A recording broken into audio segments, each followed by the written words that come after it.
Welcome back. Right, ఇక మనతో Bharatiya Janata party నుంచి సీనియర్ నాయకులు ఆంజనేయ రెడ్డి గారు ఉన్నారు, వారితో మాట్లాడదాం. ఆంజనేయ రెడ్డి గారు, గుడ్ ఈవినింగ్ అండి. ఆంజనేయ రెడ్డి గారు, వినిపిస్తుందా నా వాయిస్ మీకు? వినిపిస్తుందండి నా వాయిస్. యా వినిపిస్తుంది. ఆంజనేయ రెడ్డి గారు బాగున్నారా? యా బాగున్నాను, థ్యాంక్ యూ. మీకు ప్యానల్ ఉండే వాళ్ళందరికి కూడా నమస్కారాలు. 5% మీకు స్థానిక సంస్థలు పోటీ చేస్తారని వస్తున్నాయి మరి పేపర్లో. బ్రహ్మనాయుడు గారు, మీరు ఈ ఎలక్ట్రానిక్ ప్రింట్ మీడియా వాళ్ళు ఎప్పుడు ఎవరెవరు ఏం మాట్లాడతారు, దాంట్లో నుంచి మనం ఏ విధమైన వ్యాఖ్యలు చేయాలా, ఏ విధమైన సమస్యలు సృష్టించాలా, అఫ్ కోర్స్ అది మీ పని అనుకోండి, మీడియా వాళ్ళ పని, ఏం చేయాలో మీరు చేస్తుంటారు. నేనేమంటున్నా అంటే కూటమి, ఎన్డీఏ కూటమి నాయకత్వం ఉంది, రాష్ట్ర స్థాయిలో కూర్చుంటారు, నిర్ణయాలు చేస్తారు, తర్వాత జిల్లా స్థాయిలో కూడా కూటమి కమిటీలు ఏర్పడతాయి. వాళ్ళు కూడా ఎక్కడెక్కడ ఎవరి ఏమిటి అనేది ఒక అండర్స్టాండింగ్ తోటి ముందుకెళ్తారు. అందువల్ల పెద్ద సమస్య ఉంటుందని నేను అనుకోవడం లేదు. ఒకటి. రెండోది, ఈ 80-15-5 అనేది ఈ మధ్య అనేక మందికి కొన్ని నామినేటెడ్ పోస్టులు, కార్పొరేషన్ చైర్మన్ పదవులు అవి కూడా ఇవ్వడం జరిగింది. అవన్నీ కూడా ఈ బేస్ మీదనే ఇచ్చారు. 80-15-5 అది అందరూ కూర్చొని అనుకున్న నిర్ణయం ప్రకారమే జరిగింది. దాని ప్రకారమే కార్పొరేషన్ చైర్మన్లు కూడా ఇవ్వడము. ఒక 5% వచ్చిందా బీజేపీకి? ఎస్ వచ్చింది, ఏం అనుమానం లేదు.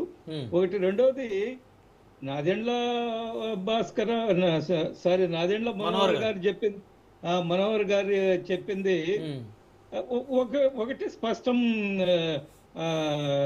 బ్రహ్మనాయుడు గారు, గత అసెంబ్లీ ఎన్నికల్లో జనసేన త్యాగం చేసినందులో ఎటువంటి అనుమానం లేదు. త్యాగం చేశారు. రాజకీయాలు తప్పవు, త్యాగాలు, బలిదానాలు, రాష్ట్రం ప్రయోజనాలు కాపాడడం కోసము, లేదా ఒక మంచి ప్రభుత్వం తీసుకురావడం కోసము ఒక అడుగు వెనక్కి తగ్గాల్సిన అవసరం వచ్చినప్పుడు తగ్గుతుంటారు. ఇదేమి పొరపాటు కాదు. ఎందువల్లంటే రాష్ట్ర యొక్క ప్రయోజనాలు, ప్రజల ప్రయోజనాల దృష్ట్యా. అందువల్ల జనసేన అధినేత పవన్ కళ్యాణ్ గారు అందులో ఎటువంటి అనుమానం లేదు, ఒక అడుగు వెనక్కి వేశారు. మీ అందరికి కూడా తెలుసు, ఆయనకి 25 సీట్లు కేటాయించినప్పటికి కూడా కొన్ని వదులుకున్నారు కూడా. బీజేపీ కోసము ఆయన కొన్ని సీట్లు వదులుకోవడం కూడా జరిగింది. అందువల్ల నేనేమంటున్నా అంటే రాష్ట్ర ప్రయోజనాలు, ఎన్డీఏ కూటమి ప్రయోజనాల దృష్ట్యా నాయకత్వం కూర్చుంటారు, మాట్లాడతారు, అన్నీ కూడా సామరస్యంగా జరిగిపోతాయనే విషయంలో ఎటువంటి అనుమానం లేదు. కానీ ఇక్కడ వైసీపీ నాయకుడు నిజంగా కూడా చాలా పాజిటివ్గా మాట్లాడారు. మళ్ళా తిరిగి మీరే రావాలా, మీరే బాగుండాలా, మీరే అధికారంలో ఉండాలా, మీరే స్థానిక సంస్థల ఎన్నికల్లో విజయం సాధించాలని కోరుకుంటున్నారు. ఇదేమి చిన్న విషయం కాదు. వారు మొత్తం అందరినీ కోరుకోవట్లా, జనసేన బాగుండాలని కోరుకుంటున్నారు. లేదా జనసేన బాగున్నప్పుడు అన్ని బాగుంటాయి. దాని అర్థం ఏంటంటే, లేదా ఆయన బీజేపీ చెడిపోవాలని కోరుకుంటారా శ్రీకాంత్ గారు? అట్లా కోరుకున్నారా? లేదు. ఆయన ఎన్డీఏ కూటమి బాగుండాల. ఆయన ఏం చెప్తున్నారు?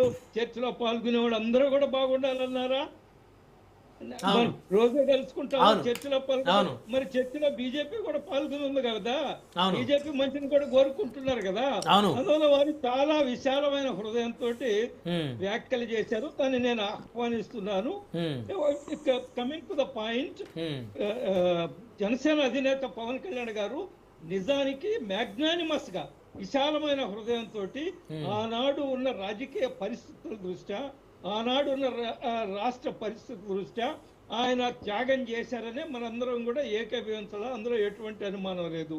రేపు స్థానిక సంస్థల ఎన్నికల్లో ఆయన బహుశా నాదెండ్ల మనోహర్ గారు చేసిన వ్యాఖ్యలు వాళ్ళ పార్టీలోనే కొంత వేడిని పుట్టించాయి. కొంత సోషల్ మీడియాలో పెద్ద ఎత్తున చర్చ జరిగింది. అది వాళ్ళ పార్టీ ఇంటర్నల్ విషయం, అంతర్గత విషయము. దాని విషయంలో నేను పెద్ద వ్యాఖ్య చేయదలుచుకోలేదు. కానీ బై అండ్ లార్జ్ ఎన్డీఏ కూటమి చాలా సమన్వయంతో ఉంది, సానుకూలంగా ఉంది. కోఆపరేషన్ బిట్వీన్ 3 పార్టీస్ చాలా అద్భుతంగా ఉంది. అన్ని ఇన్ ఆల్ ఆస్పెక్ట్స్ ఎన్డీఏ కూటమి బాగా పనిచేస్తుంది. భవిష్యత్తులో కూడా ఈ స్థానిక సంస్థల ఎన్నికల్లో కూడా ఎక్కడెక్కడ ఎవరు ఏమిటి, ఎవరి బలం ఏమిటి, ఏదైనా కానీ బలాబలాలు అంచనా వేసుకోవాలి కదా. మనము నేల విడిచి సాము చేయలేం కదా. మనం నేల విడిచి ఏ పార్టీ అయినా నేల విడిచి సాము. ఓకే, ఇప్పుడు నాకు ఒక చిన్న డౌట్ ఆంజనేయుడు గారు, మీరు చాలా సీనియర్ మోస్ట్ పొలిటీషియన్, బలాబలాలు అంచనా వేసుకోవాలి. ఇప్పుడు భారతీయ జనతా పార్టీకి ఎంత బలం ఉందండి రాష్ట్రంలో? మీరు ఎందుకు అన్ని అసెంబ్లీ సీట్లు, అన్ని పార్లమెంట్ సీట్లు తీసుకున్నారు?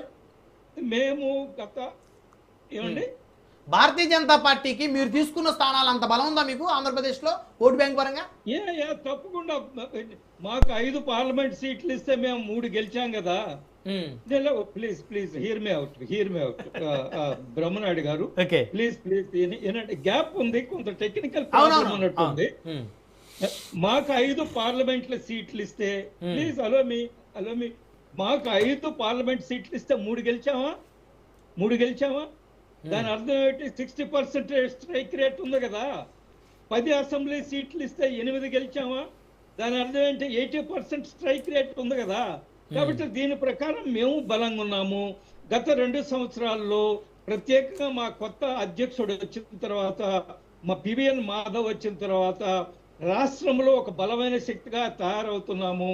ఆయన కొంత నూతనంగా ఆలోచించి పార్టీని ఏ విధంగా వివిధ వర్గాల్లోకి తీసుకెళ్లాలా, వివిధ వర్గాల్లో పార్టీని ఏ విధంగా బలోపేతం చేయాలా, లేదా వివిధ వర్గాల సమస్యలను ఏ విధంగా ప్రభుత్వ దృష్టికి తీసుకురావాలా, సమస్యల పరిష్కారం ఏ విధంగా చేయాలని ఆయన నిరంతరం పనిచేస్తున్నారు. ఆయనకుండే టీం కూడా నిరంతరం పనిచేస్తుంది. అది ఓబీసీ కానివ్వండి, ఎస్సీ ఎస్టీ మోర్చా కానివ్వండి, యూత్ యువ మోర్చా కానివ్వండి.